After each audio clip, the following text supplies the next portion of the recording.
One common comments I get when I say that I work in radar and radar signal processing is that I might be working for the cops, helping them to put tickets when you speed on the road.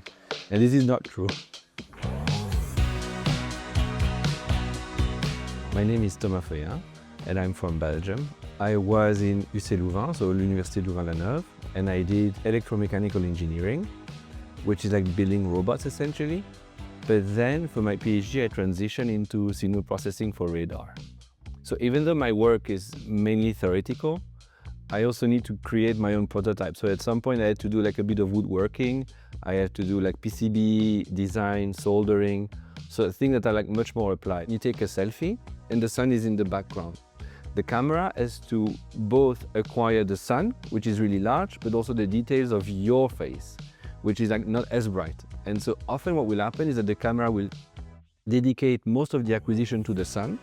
So the sun will be really bright, but your face will be all black. So you will lose all of the details. Similar things can happen for radar when you can think of, okay, I'm driving on the road and I have like a really big truck, which is like a really big signal, a really bright signal somehow.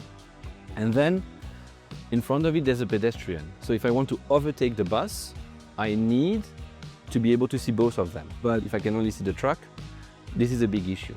I'm actually the first one in my family who has decided to have a career in science, which means that in one way, I do not have the same experience as other people whose families have like professors, like generation through generation.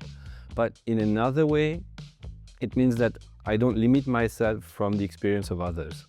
So sometimes I just try something because I want to try it. It would be forced to say that I was always confident. And there's good times and bad times, especially in the PhD. But I remember once I talked to another researcher who was older and he was about to defend his PhD. And he told me, like, doing a PhD is not a race, it's a marathon. So what you need is to keep at it and it will work out. So here, I think specifically regarding like gender and gender stereotypes, I think it shouldn't only be promoted at the university level, but it should start from the bottom. Because if what you want is to break those stereotypes, you need to start at the source. And usually this starts early, in like, for example, in kindergarten. And so this is also where we should focus.